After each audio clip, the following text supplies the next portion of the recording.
Pues hoy vamos a hablar con María Paula Prieto. María Paula Prieto es una joven soñadora, seguramente, con muchísimos deseos y en un día a día para poder construir ese futuro. Ella fue paciente de FQ, lo digo fue, ya nos va a explicar ella la diferencia, y ahora es paciente de trasplante bipulmonar, porque el trasplante se lo hicieron hace pocos meses. Pues María Paula, bienvenida, muchísimas gracias por estar a esta hora con nosotros. Es un placer para la Fundación Colombiana para Enfermedades Huérfanas poderla saludar. ¿Cómo está? Buenos días. Gracias a ustedes por la invitación. Bueno, María Paula, empecemos por lo primero. ¿En qué momento y hace cuánto tiempo le diagnostican o le diagnosticaron en pasado Ujú. que era paciente de FQ, de fibrosis quística? Bueno, realmente el diagnóstico vino tarde, a los 8 años, porque yo nací con todos los síntomas respiratorios, es decir, desde el primer momento ya tenía secreciones, infecciones, pero al principio, digamos que la pediatra de la EPS siempre dijo que era asma. En ese Sí. sentido, digamos que mi único tratamiento era un inhalador de rescate y ya.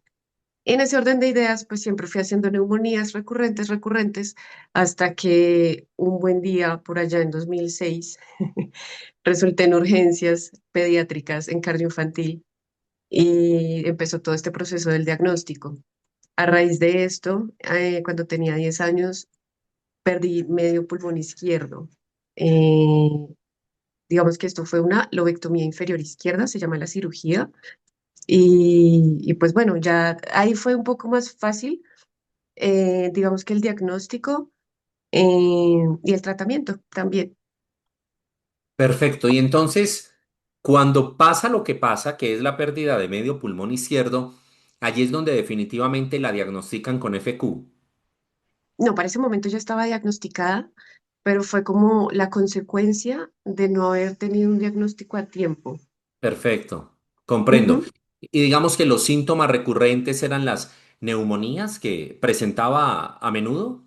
Sí, señor, neumonías a repetición, es decir, yo iba bajito, 4 o 5 veces al año a urgencias por neumonías. Entonces ya me fueron presentando lo que fue la terapia respiratoria, con qué medicamentos, y poquito a poco como que uno se va adentrando en todo este mundo.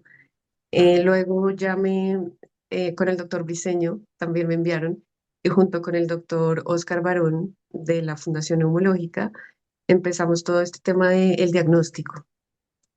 Y ya a finales del 2006 sería, ya estaba diagnosticada.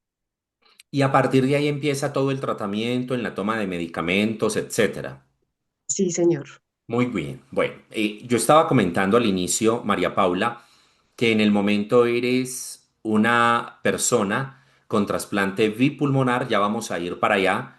Antes de llegar Ujú. a ese trasplante, digamos, ¿qué tantos medicamentos tomaba María Paula Prieto antes de?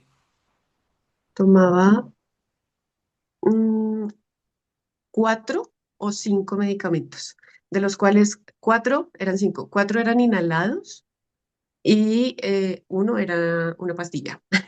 Y eso era todos los días. Todos los días, medicamentos cada 12 horas.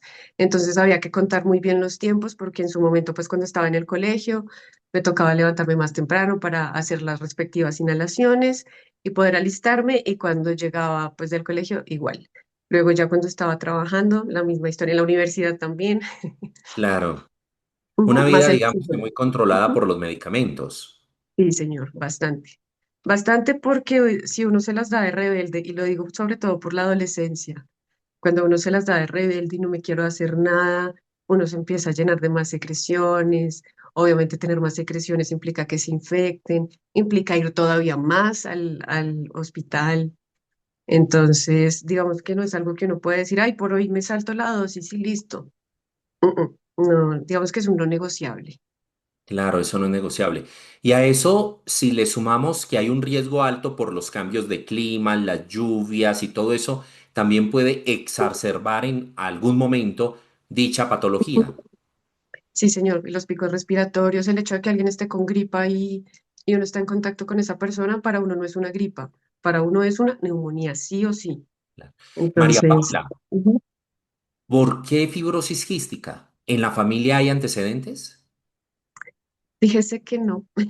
Hicimos exámenes de genética con mis papás, con mi hermano, tengo un hermano mayor. Sí, Ninguno tiene, o pues nunca se supo realmente cuál de los dos fue el portador del gen. Mi hermano, como sí, le digo, él es completamente sano, él solo tiene rinitis, pero creo que es un mal muy común. sí. Fui yo la que se llevó toda la lotería. Y digamos que antecedentes a mis papás, no, tampoco, digamos que tampoco se supo nunca. Y si uno entiende que la fibrosis quística es una enfermedad genética, entonces, ¿de dónde?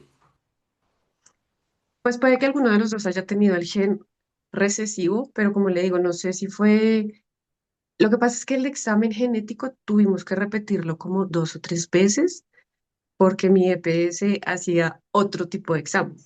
Entonces, Mm, no sé si fue de pronto esa partecita la que falló, pero hasta donde los hicieron, no se supo cuál de los dos fue. bueno, perfecto. Y entonces te diagnostican 2006-2007 con FQ, Ujú. pero hasta el mes de diciembre pasado recibiste el trasplante bipulmonar. ¿Por qué te conviertes en candidata para ser trasplantada bipulmonarmente? Porque la fibrosis quística no es una enfermedad amable, para nada. Como les mencionaba, uno produce en exceso muchas secreciones que se pueden ir infectando. Adicionalmente, en mi caso, estuve colonizada por una bacteria que se llama Pseudomonas aeruginosa desde el 2009. En principio, podríamos erradicarla con uno de los medicamentos que hacía parte del tratamiento, pero ya desde el 2012, más o menos, ya la bacteria se quedó conmigo instalada completamente en los pulmones, que es o bueno, mis pulmones eran como el espacio ideal para la bacteria porque ella podía camuflarse entre las secreciones, las infectaba, entonces, y pues el cuerpo no siempre la detectaba a tiempo, sino cuando ya la neumonía estaba muy avanzada y estaba en el hospital. Entonces, digamos que esa combinación es mortal. Y los médicos me explicaban que cada vez que uno va al hospital por neumonía, digamos que cada neumonía va reduciendo la capacidad respiratoria, ventilatoria y pulmonar. Entonces, no es como una persona sana que de repente por un pico respiratorio tiene una bronquitis, una neumonía y sale y listo, sino que uno se va como deteriorando poco a poco. Entonces, digamos que después de la cirugía, de la lobectomía, eh, yo pude tener una vida un poco más tranquila, obviamente con el tratamiento, con el oxígeno, eh, pero digamos que en el 2023 todo se empezó a venir en picada. Y además de eso, pues yo tengo o tenía bronquiectasias y atelectasias. Entonces las atelectasias lo que hacen es como que las paredes del pulmón se pegan y se pierde. Entonces esa partecita ya nada que ver o nada que hacer. Y las bronquiectasias representa igual mucha infección. Entonces, como les digo, en 2023 todo se vino en picada. Yo empecé el año igual súper enferma, me tuvieron que hospitalizar y para rematar, es que fue la combinación de muchas cosas. Eh, Nos dimos cuenta que soy alérgica al grupo de medicamentos que se llama betalactámicos. Son varios medicamentos que atacan la bacteria, la pseudomona, y también pues ayudan en el manejo de la neumonía. Mm, Entonces, ¿qué pasa? Que me aplicaban un medicamento y como a los 5 días empezaba con piquiña, con fiebre, con ronchas. hacer reacción, Exactamente. claro. Entonces el médico me dijo, o sea, yo salí de la hospitalización de julio y me dijo, tenemos que remitirte a infectología y alergología, porque nos estás empezando a limitar mucho, mucho como el cómo te ayudamos. Y en efecto, cualquier medicamento a mí me, digamos que lo primero que hago es fiebre. Entonces, de ahí es como, ¿qué hacemos? En julio del año pasado estuve hospitalizada, tocó terminar la hospitalización antes porque ya la fiebre no me daba, ya estaba con fiebres de casi 40. Entonces, no, como que no podía, y el médico me decía, nos estás limitando mucho y al momento de un trasplante no sabemos qué va a pasar. ¿Por qué? Porque uno sale del trasplante y a ti te dejan como una semana con medicamento intravenoso como si estuvieras infectado, con el Claro. fin de proteger los pulmones y de evitar cualquier infección. Entonces me decía, ¿qué vamos a hacer contigo? Y yo, no sé. Entonces, digamos El que desafío era grande. era horrible, sí, bastante grande. María Y Paula, ujú, eh, encontrar un pulmón no es fácil. Encontrar dos, pues menos no. fácil. ¿Qué tanto tiempo pasó entre cuando decidieron hacer el trasplante bipulmonar y la cirugía? Pues es que uno ingresa en lista y de ahí pues es, digamos que, no, a ver, empiezo por el derecho. A uno le hacen unos exámenes a través de una hospitalización. Entonces, esto fue en febrero del 2024 cuando ya venía muy mal y mi neumólogo me remitió al grupo de trasplante. Y ahí el médico definió que, me dijo, sí, nos vamos de una vez a la hospitalización para hacerte todos los exámenes. ¿Cuáles exámenes? Son exámenes como de rutina para saber que el cuerpo aguantaría un trasplante. Claro. Entonces, por ejemplo, descartar osteoporosis, un problema cardíaco, etcétera. O sea, todo te lo evalúan. Em, y yo entré en lista formalmente el 25 de octubre del 2024. De ahí es esperar, pero hay algo muy curioso y es que normalmente para cualquier otro órgano es como por llegada. O sea, yo ingreso y hay un montón de gente por delante de mí. Y hay que Para esperar. pulmón, ujú, exacto. Para pulmón es diferente porque lo que evalúan es obviamente el tipo de sangre y el tamaño de la caja torácica. O sea, los Mm, pulmones del donante tienen que ser igualitos a los míos en tamaño. claro. Entonces, varía. Hay gente que entra y al mes ya la están trasplantando, así como hay gente que entra y lleva 10 años, 7 años en lista. Sí, En ese eso es orden de dependiendo. ideas, ujú, ¿Puede yo esperé. uno identificar, qué pena, puede uno identificar si los dos pulmones eran de la misma persona o de dos personas de similares condiciones? Siempre van a ser de la misma persona. Ah, ok. Sí, Sí, señor. En mi caso, yo esperé un año y mes y medio. No fue tanta la espera. no fue tan. Fue rápido. Ujú. Fue En medio de rápido. todo, Y sí.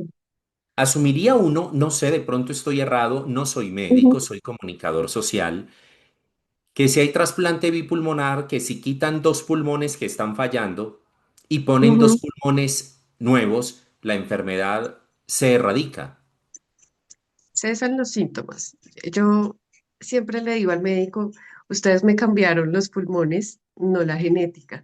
Así que, Correcto. digamos, a mí me preguntan, usted, no sé, enfermedades, fibrosis quística, trasplante bipulmonar. El trasplante uno también lo debe mencionar como enfermedad porque es como si se sentara un precedente. O sea, la gente tiene que estar enterada por si no va al hospital o lo que sea.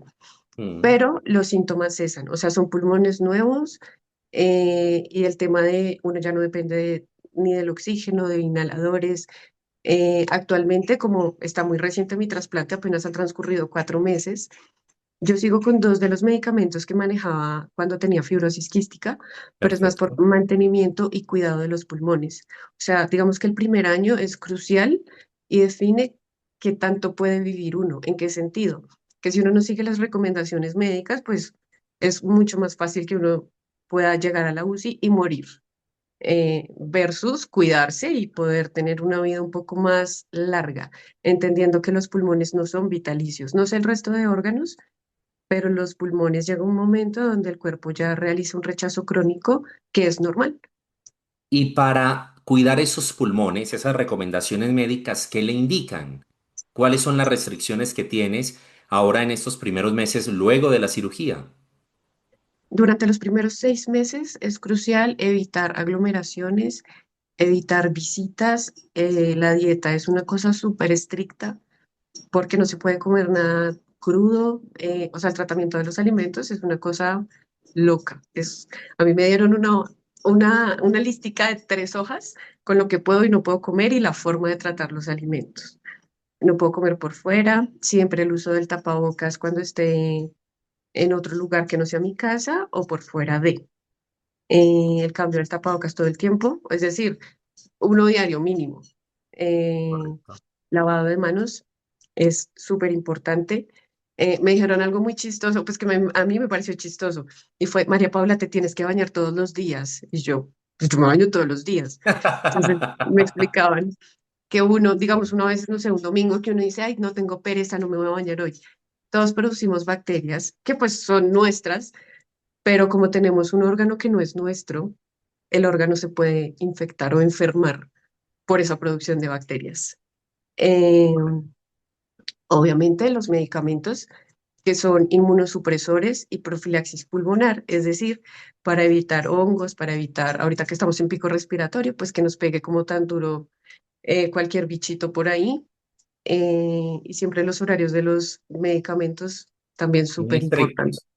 Hablaba con Ujú, un amigo, ujú, eh, él tiene reducción de audición, razón por la cual paulatinamente fue perdiendo la audición y ahora tiene unos audífonos muy pequeños especiales en sus oídos y él me dice que escucha tan diferente que la sensación es muy distinta, que lo escucha todo, porque ya estaba acostumbrado a escuchar poco.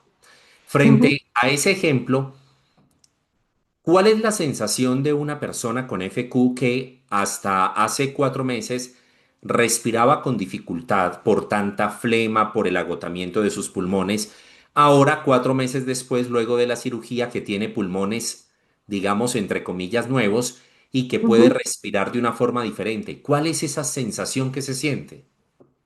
Al principio no se siente tanta la diferencia porque uno sale de la cirugía con una cicatriz muy grande que va por la parte de adelante de axila a axila, Oh, más 4 tubos de tórax para evitar que el pulmón colapse, es decir, que haya algún tipo de fuga, o normalmente, digamos, si uno se corta un dedito sale como un líquido, ¿no?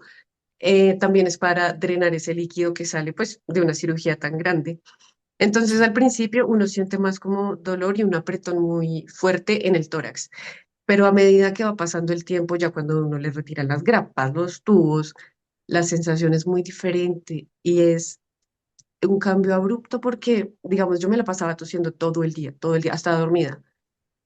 Ahorita, hace un montón de tiempo, no, cero tos. O sea, si acaso un poquito, no sé, en cualquier momento del día y ya.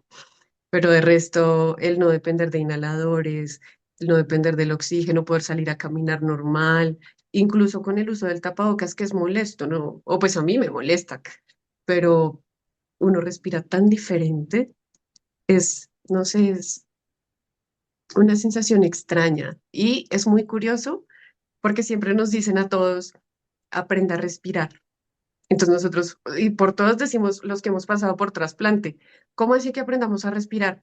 Ustedes están acostumbrados a respirar por la boca, casi jadeando, es normal. Y uno sigue respirando así. Entonces, de repente, cuando uno menos piensa, uno ya está respirando por la nariz, como claro, con calma, sin, no claro. sé, Es un cambio total, me imagino. Es una bendición ujú, de Dios. totalmente. ¿Tomabas antes 4 o 5 medicamentos diarios Ujú. antes de la cirugía? Después de la cirugía, Contando los inhalados, es como 11 más o menos, 11 medicamentos. ¿y por qué en vez de disminuir, diría uno, por qué disminuye, por qué no disminuye y si aumenta? ¿A qué se debe ese cambio? Ahorita, digamos, como estoy en fase primaria, o sea, con el tiempo van a ir retirando y solamente quedarían los inmunosupresores, que Ah, son 3. ok, Pero ahorita es por proteger el pulmón, los pulmones, por evitar que se dañen, por evitar que les entre cualquier infección. correcto. Entonces, esa es la razón, porque sí son muchos. Claro, sí, son muchos, sin duda alguna.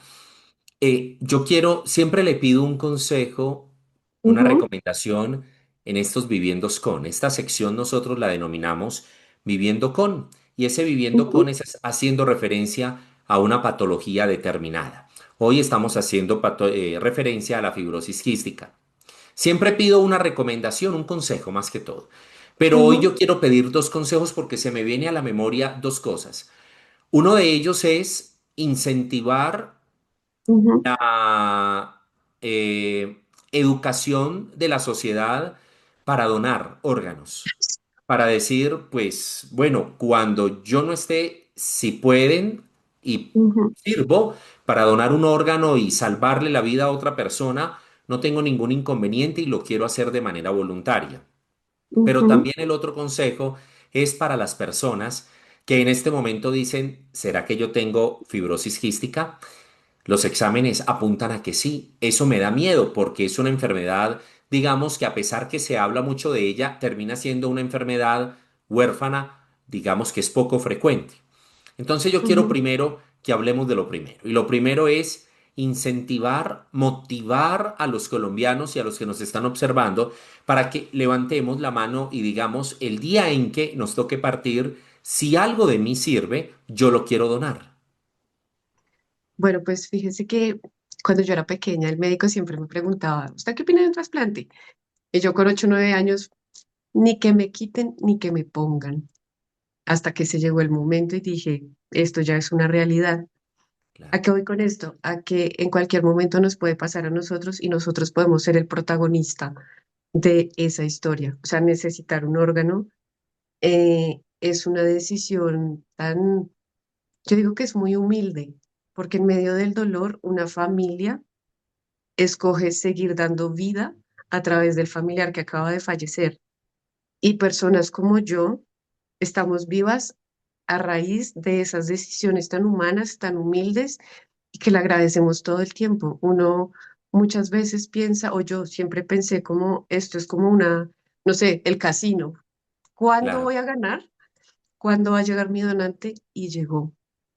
Entonces, es una invitación a que lo hablemos primero con nuestras familias, que a través de nosotros podemos seguir dando vida con huesos, órganos, tejidos, el solo hecho de donar sangre, plaquetas, le estamos dando vida a un desconocido que créanme que lo va a agradecer y va a honrar ese pedacito de ustedes que está viviendo en otra u otras personas, porque no es solo una. Mi donante salvó 50 personas exactas, Oh, vea, entre órganos, tejidos, huesos. Entonces, somos qué 50 bien. personas que cada uno tiene una historia de vida muy diferente, pero nosotros podemos seguir viviendo gracias a esas decisiones y es algo muy lindo y cada día es un día que uno agradece porque uno dice, pues obviamente la muerte nos va a llegar a todos en algún momento, eso es un hecho, pero es el poder decir estoy viva y sigo respirando, sigo sintiendo y puedo seguir escribiendo mi historia gracias a esa decisión.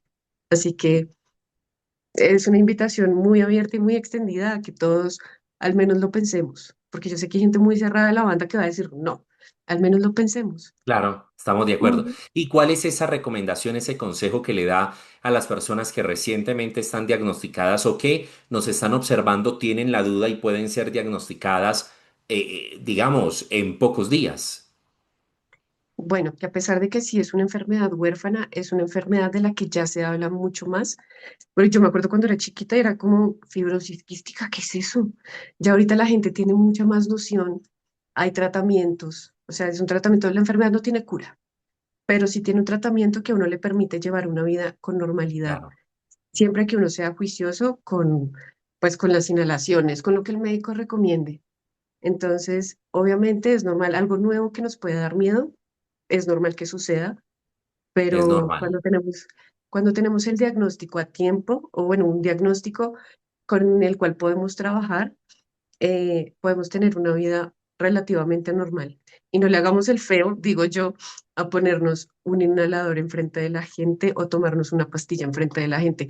Yo lo digo porque a mí me pasaba, yo era como qué vergüenza que la gente me mire o toser y que la gente me haga algún comentario de malas. O sea, otra cosa es ya como faltarle el respeto a alguien, pero es Claro, como son mis pulmones, es mi proceso, entonces yo no tengo por qué esconderme de nadie para ponerme un inhalador sin claro, pena estamos de porque acuerdo. es nuestro proceso y es nuestro cuerpo y debemos cuidarlo. María Paula, y finalmente, ¿qué significado tiene para ti la fundación? La Fundación Colombiana para Enfermedades Huérfanas, la Fundación Colombiana para Fibrosis Quística. ¿Qué tanto han sido solidarios, protagonistas, animadores de vida en tu caso?